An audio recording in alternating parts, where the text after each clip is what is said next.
My name is Terry, and I'm standing in the middle of a church fellowship hall, a thick notebook in my hands, as the weight of the truth hangs heavy in the air. The room is filled with a palpable silence, broken only by the stifled gasps and whispered murmurs. I look out at the sea of faces, some in shock, some in disbelief, and I know that everything is about to change. It all started a few weeks ago when my beloved Grandma Helen passed away. I was devastated, having spent the last 3 years by her side, caring for her day and night. I dropped out of college at 24 to be with her, sacrificing my own dreams and social life. Meanwhile, my parents, Mark and Lisa, and my sister, Jenna, seemed more concerned with appearances than with the woman who had given them so much. At the funeral, my parents put on a show of grief. Dad, a successful businessman, stood tall in his expensive suit, shaking hands with everyone as if he were running for office. Mom dabbed at her eyes with a tissue, careful not to smudge her makeup. Jenna, always the attention seeker, was busy taking selfies and posting them on social media with a fake caption about how much she missed Grandma. After the service, Dad casually mentioned that he had cleaned out Grandma's house the night before. "The lawyer will read the will tomorrow," he said, his tone dismissive. "Don't get your hopes up."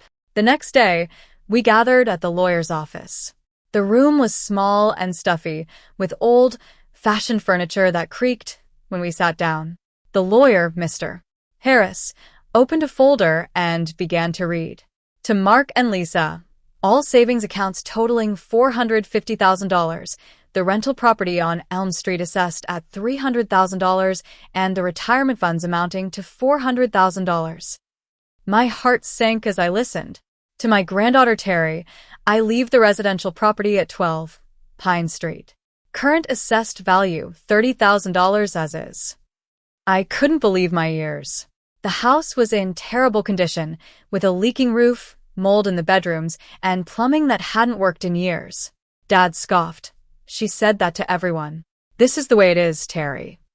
Jenna laughed and started filming me with her phone, then sent the video to the family group chat with a cruel caption. When I arrived at the house on Pine Street, it was a mess. Water was pooling in the hallway, and the kitchen faucet sputtered out rust-colored water. I knew I was in a difficult situation. I was working part-time at a local clinic, earning only $1,600 a month, and I had $16,000 in medical debt from Grandma's care. The estimated cost to make the house livable was at least $20,000. But then, I found a cookbook on the top shelf above the stove. It was old and grease-stained, held together with a rubber band. Inside, on the cover, was Grandma's handwriting. There were recipes for all my favorite dishes, and tucked between the pages was a small card. "Pine Street is yours, my dear. Look closer." I read it over and over again, wondering what she meant. That afternoon, my neighbor, Mr. Johnson, an 80-year-old retired teacher, knocked on the door with a casserole dish. "Helen told me that if you ever moved in here, I should tell you to call Mr. Thompson. His number is taped behind the kitchen cabinet." A week later, Dad called. "That house is a money pit, Terry. I've found a buyer who'll give you $35,000 cash. You can pay off your debts and start fresh." I was suspicious. Why was he so eager to get rid of the house he claimed was worthless? Then Jenna called. "Sell the house, Terry. Don't be stupid and stay in that dump. Someone's buying up the whole block and land values are going up." Her words made me think. If the land was valuable, why had they given me this house? That night, I couldn't sleep. I paced the living room, looking at the card from the cookbook. I found the number exactly where Mr. Johnson had said it would be. I called Mr. Thompson, and when I told him Helen had passed, he was silent for a long time. "She was the kindest woman I've ever known," he said. "Every Christmas, she brought me homemade cookies for 20 years. The next morning, Mr. Thompson came to the house. He was 68, with a friendly face and a strong build. He walked through the house, examining every corner. "The roof needs to be replaced, the plumbing is shot, and the electrical wiring is a hazard," he said. But he also noticed that the structure of the house was surprisingly solid. He gave me a quote that was much lower than I expected and said I could pay in installments, no interest.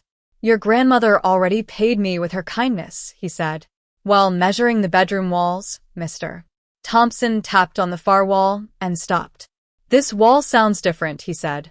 He measured it and compared it to the hallway on the other side. "This wall is 8 inches thicker than it should be. There's something behind it." I remembered the card in the cookbook. "The bedroom wall keeps my secrets warm." Mr. Thompson worked carefully, prying off the drywall. Behind it was a plywood panel, and behind that a cavity. In the center of the cavity was a fireproof document box.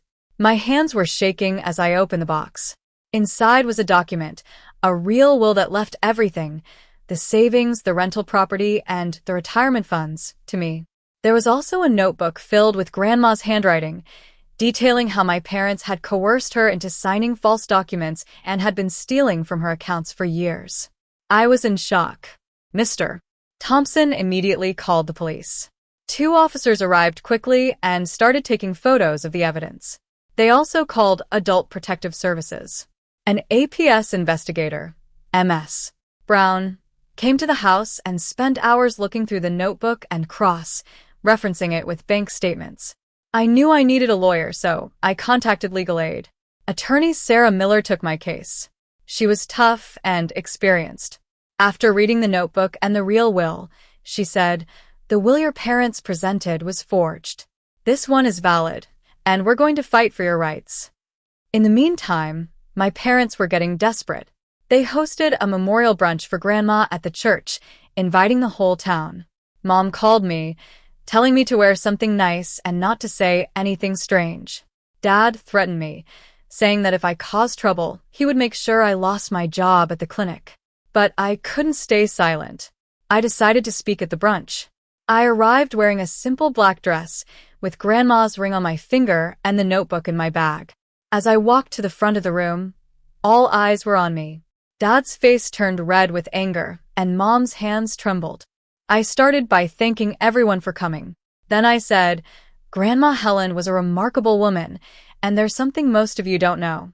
She was a writer, and she asked me to share her words with you." I opened the notebook and began to read. I read about how Mom had brought papers for Grandma to sign, saying they were for her medication, but Grandma didn't know what she was signing. I read about how Dad had lied about me spending Grandma's money when it was actually me who was paying for her medical bills out of my own pocket. The room was silent as I read. Then, as I read about how they had changed Grandma's will, a murmur spread through the room. Mom stood up and tried to dismiss it, saying Grandma was confused. But then Mrs. Green, a friend of Grandma's who had witnessed the signing of the real will, stood up and said, "No, she was perfectly lucid. I was there." Dad lunged for the microphone, but I held onto the notebook tightly. "This is Grandma's truth," I said.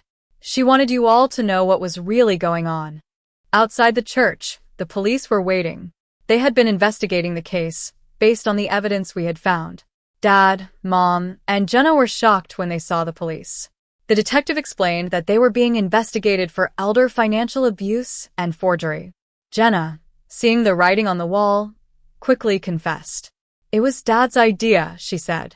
"Mom helped, and I just went along with it." Dad looked at her in disbelief, as if he had never seen her before. Over the next few weeks, the legal process moved forward. The court declared the will presented by my parents invalid and upheld the real will. I inherited the entire estate, which was worth approximately $1.15 million. But the savings of $450,000 had already been spent by my parents on their own expenses. The judge ordered them to sell their house to repay the money. My parents were facing criminal charges, and Jenna was given a reduced sentence in exchange for her cooperation.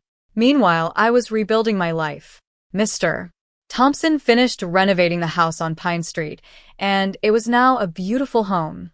My neighbors, like Mr. Johnson, were always there to help and support me. I enrolled back in college, and the debt from Grandma's care was paid off. Every Sunday, I would sit at the kitchen table with Mrs. Green, sipping tea and talking about Grandma. She had built a safety net around me, and I was finally free from the shadow of my parents' greed. As I stand here in the church, looking at the faces of the people who now know the truth, I realize that Grandma's secret was not just about money. It was about justice and the power of truth. I learned that no matter how hard life gets, you should never give up on what's right. And I will always be grateful to Grandma for leaving me more than just a house. She left me the courage to fight for myself.